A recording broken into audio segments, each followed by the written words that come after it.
Today I'm gonna help you sound a little bit more like a native speaker, hopefully.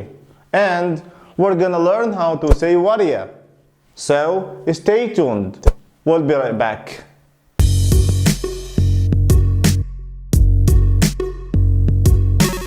السلام عليكم، ازيكم عاملين ايه؟ يا رب تكونوا بخير. معاكم اسلام من ايزي انجلش. اهلا بيكم في حلقه جديده من سلسله قلد وتعلم، واللي بتعلمك الانجليزي عن طريق تقليد الاجانب، واللي هتلاقيها في قناه اليوتيوب في زر قائمه التشغيل مترتبه حلقه 1 2 3 4. وحفاظا على وقت حضراتكم خلينا نشوف اول مقطع بعدين نتناقش فيه. جاهزين؟ Let's do it.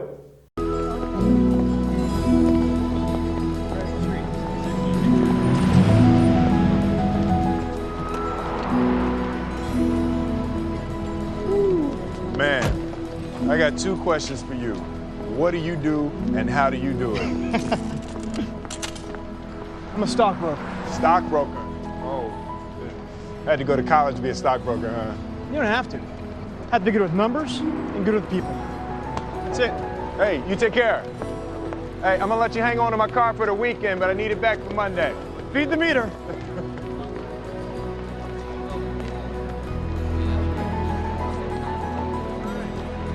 اهلا بحضراتكم للمره الثانيه. بعد ما شفنا المقطع تعالوا بقى نتناقش فيه من حيث المعنى وطريقه النطق. الممثل اللي هو ويل سميث في الفيلم ده كان فقير، وبعدين بقى شاف واحد غني، فالفضول اخده يساله هو بقى غني كده ازاي، وهو شغال ايه، وبيعمل شغله ازاي. فويل سميث شاف الراجل نازل من عربيه كويسه جدا، فقال له Man, I got two questions for you. I got two questions for you. يعني أنا عندي سؤالين ليك. What do you do and how do you do it? What do you do and how do you do it? What do you do دي معناها أنت بتشتغل إيه. And how do you do it وأنت بتعمله إزاي، يعني بتعمل شغلك إزاي. طيب لو جينا بقى نتكلم في طريقة النطق، هنلاقي عند كلمة Man I got two questions. عند كلمة got التي دي اسمها held T، بمعنى ان انا ما قلتش got. I got Man I got two questions. تمام؟ طيب نيجي بقى للتعبير المشهور جدا وهو ورية، وانت لازم تتدرب عليه ورية.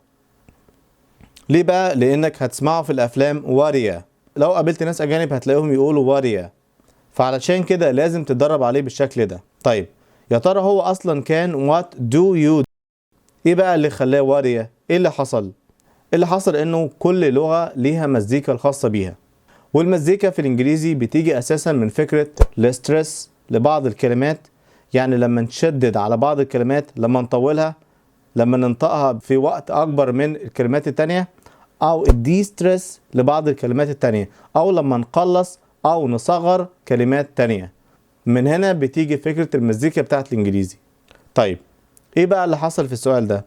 اولا كلمة وات التي حذفت لانه بعدها ساكن، فبقت وا.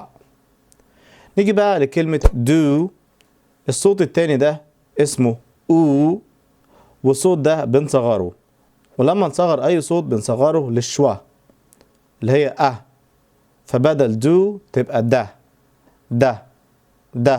تبقى ده. نيجي بقى لليو، برضو نفس الفكرة، فيها الأو، وده لما نصغره هنخليه شوا، فيو تبقى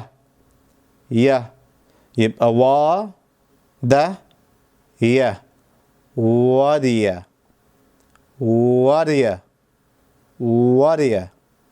قولها بقى كده.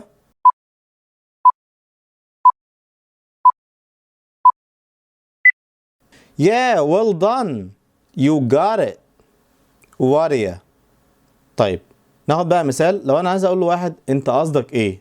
قصدك ايه بالكلام اللي انت قلته؟ فبدل ما تقول له What do you mean by that؟ What do you هنخليها ورية، فبالتالي تبقى ورية. What do you mean by that؟ What do you mean by that؟ شايفين شكلها بقى أجمل إزاي؟ بقت قريبة جدا من الناس الأجانب. what do you mean by that what do you mean by that. طيب عايز اقول لواحد انت عايز ايه، فبدل ما تقول له what do you want خليها اجمل، هنقول له what do you want what do you want.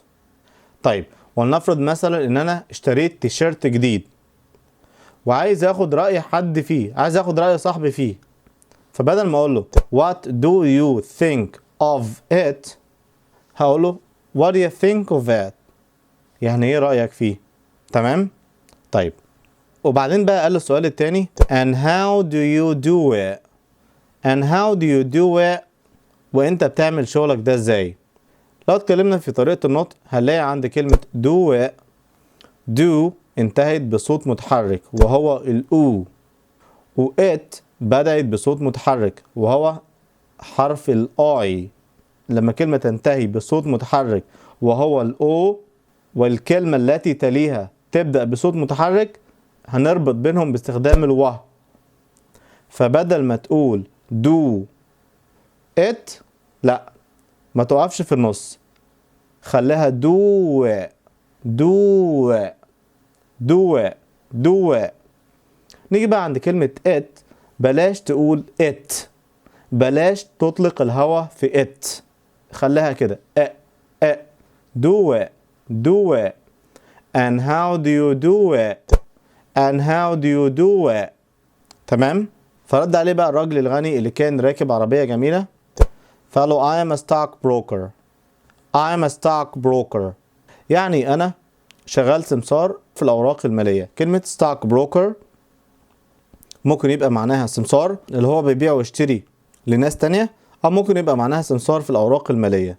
فرد عليه ويل سميث فقال له stockbroker oh goodness يعني أنت شغال stockbroker oh goodness.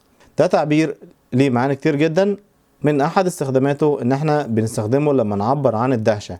بعد كده ويل سميث لسه مصر عايز يعرف إزاي يبقى stockbroker، فبيقول له إيه had to go to college to be a stockbroker huh had to go to college to be a stockbroker huh. والمعنى كلمة had to معناها مضطر إلى، و college معناها الجامعة، ومعنى السؤال على بعضه هل أنا مضطر أروح الجامعة علشان أبقى stockbroker. فرد عليه الراجل الغني وقال له no you don't have to be good with numbers and good with people. يعني لا أنت مش مضطر تروح الجامعة، ولكن لازم تعمل حاجتين، أو لازم تكون كويس في التعامل مع الأرقام والحسابات، ولازم تبقى كويس مع الناس. طيب عندنا تعبير اللي هو with numbers. التعبير ده كده على بعضه يستخدم مع صفات زي good أو bad ليوضح إنه الشخص ده شاطر في استخدام الأرقام، يعني بيعرف يجمع يطرح يضرب يقسم. يبقى good with numbers معناها إنه الشخص ده شاطر في الجمع والطرح والحسابات والحاجات دي. فالراجل بيقول له أنت لازم تبقى كويس في الجمع والطرح والتعامل مع الأرقام، كمان لازم تبقى كويس مع الناس. تمام. that's it. ده اللي المفروض تبقى كويس فيه، تبقى كويس في الحسابات، تعامل مع الأرقام، كمان تبقى كويس مع الناس. that's it. بس كده مش أكتر من كده. فطبعا رد بقى ويل سميث فقال له hey you take care hey you take care. يبدو ان ويل سميث مش عايز يخلص معاه الحوار، عايز يعرف منه معلومات اكتر، فبيهزر معاه ويقول له I'm let you hang on to my car for the weekend but I need it back for Monday. I'm let you hang on to my car for the weekend but I need it back for Monday.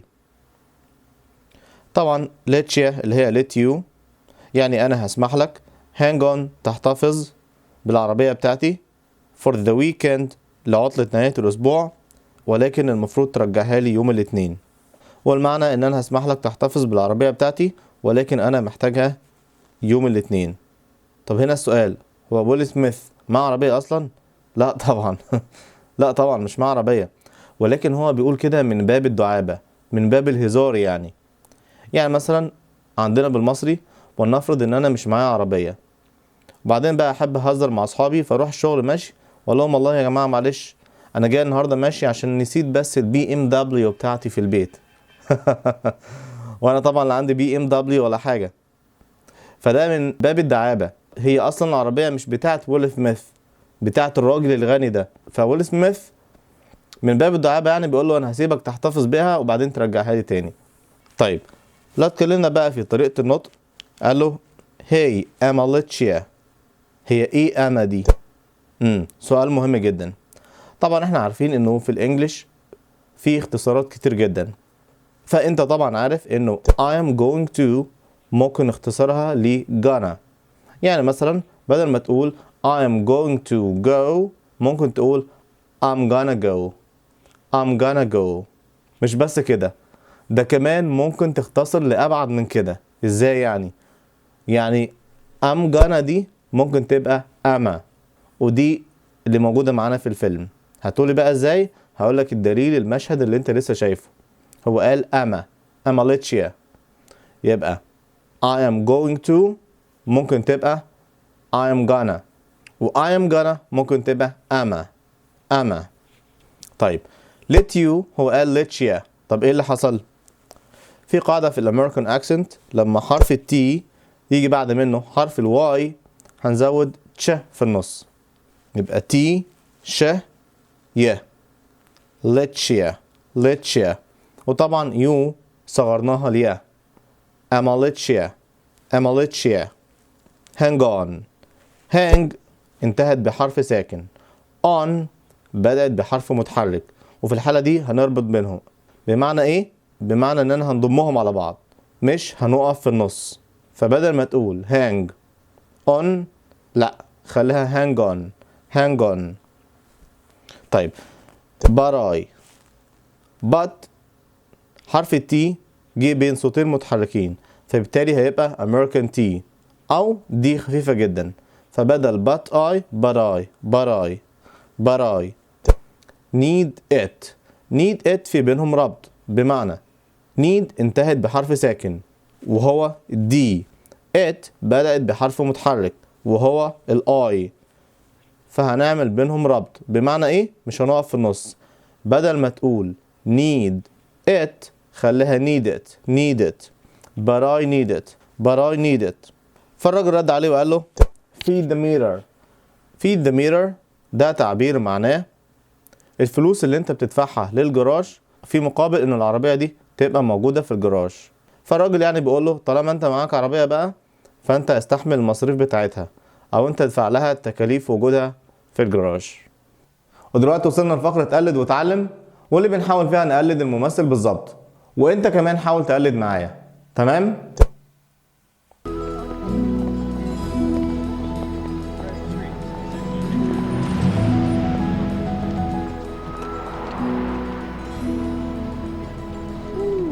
Man, I got two questions for you. What do you do and how do you do it? Oh man, I got two questions for you. What do you do and how do you do it? Oh man, I got two questions for you. What do you do and how do you do it? I'm a stockbroker. Stockbroker. Oh. I'm stockbroker. Stockbroker. Oh goodness. Had to go to college to be a stockbroker, huh? Had to go to college to be a stockbroker, huh? Had to go to college to be a stockbroker, huh? You don't have to. Have to be good with numbers and good with people. That's it. No, you don't have to. You have to be good with numbers and good with people. That's it. No, you don't have to. You have to be good with numbers and good with people. That's it. Hey, you take care. Hey, you take care. Hey, I'm gonna let you hang on to my car for the weekend, but I need it back for Monday. Feed the meter.